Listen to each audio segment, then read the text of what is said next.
I saw someone on the train today. Nothing strange about that except he looked exactly like me. Not just similar, exactly the same jawline, the same tired eyes. The same way my left eyebrow arches slightly higher than the right.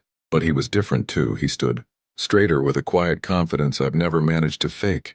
His hands were smooth, no sign of the faded scar I got on my right knuckle from a stupid accident in college. He smiled at something on his phone, and it was my smile, but lighter. Freer. It was a smile without the weight of all the things I regret. He caught me staring. I expected confusion, maybe even a little annoyance. Instead, his eyes widened with a flicker of recognition. He got off at my stop. I told myself it was a coincidence. Then he started walking in the direction of my apartment building. My heart started pounding a frantic drum against my ribs. I picked up my pace, trying to get ahead of him, to get inside and lock the door before whatever this was could escalate. But he was faster. He got to the lobby door just as I did and held it open for me. "Thanks," I mumbled, not making eye contact. "No problem," he said, his voice. It was mine, the same pitch, the same cadence, but clearer. More sure of itself. As I fumbled for my keys, he spoke again. "You still have trouble with that front lock, huh?" I froze. My hand hovered over the keyhole. How did you know that?" He just gave me that calm, easy smile again. "I used to live here. That's when the world tilted on its axis. Because this wasn't just a man who looked like me. He wasn't pretending to be me. He was me without the mistakes." I let him in. I don't know why. It felt less like a choice and more like an inevitability. He walked into my apartment and looked around. Not like a stranger, but like someone returning home after a long trip. He noticed the water stain on the ceiling from the upstairs neighbor's leak last year. He ran a finger over the chip in the coffee table, the one I made when I dropped a wrench. He knew everything. We talked for hours, or rather he talked and I listened, paralyzed. He spoke of our childhood, remembering the name of my imaginary friend, the one I hadn't thought about in 20 years. He recounted the day we fell out of the big oak tree, but in his memory he didn't break his arm. He landed perfectly. He talked about high school, about the girl I was too scared to ask to the prom. In his story, he asked her. They went together. They dated for 3 years. Every memory he shared was a fork in the road, a place where our paths split. He took the job offer I turned down. He finished the novel I abandoned. He repaired the friendship I let wither away. He was a highlight reel of my life, but with all the deleted scenes restored and the bad takes edited out. It was intoxicating and terrifying.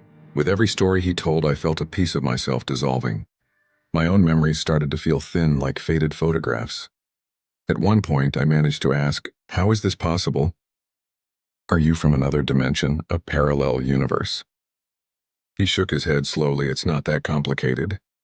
Think of it less like a tree with infinite branches, and more like a single path. Sometimes a glitch happens. An echo, a version of a life that wasn't supposed to continue does. For a little while anyway." A chill that had nothing to do with the temperature of the room snaked up my spine. An echo, a glitch. I looked at him, at his clear eyes and steady hands, at the success and peace that radiated from him. Then I looked at my own life, the messy apartment, the dead-end job, the stack of bills on the counter. The answer was so obvious, so brutally clear. "One of us was never meant to be here," I whispered. He nodded, his expression softening with something that looked like pity, and that was worse than any threat.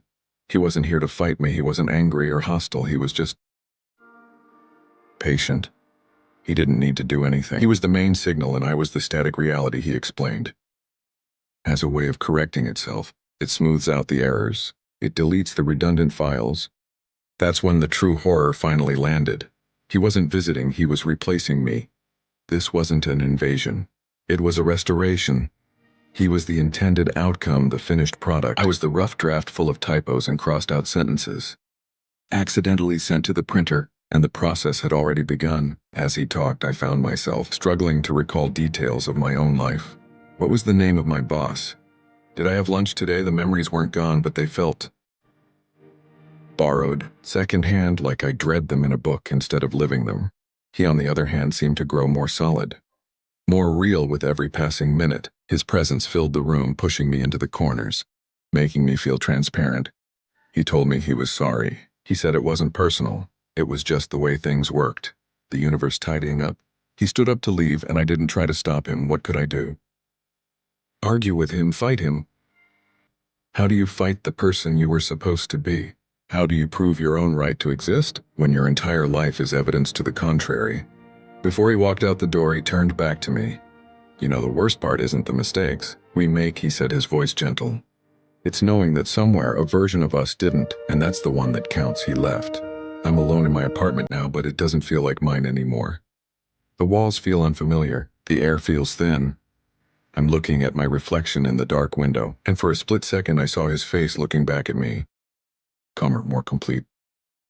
I'm recording this because I need some proof that I was here, that this version of me, the flawed, broken, mistake-ridden version, existed.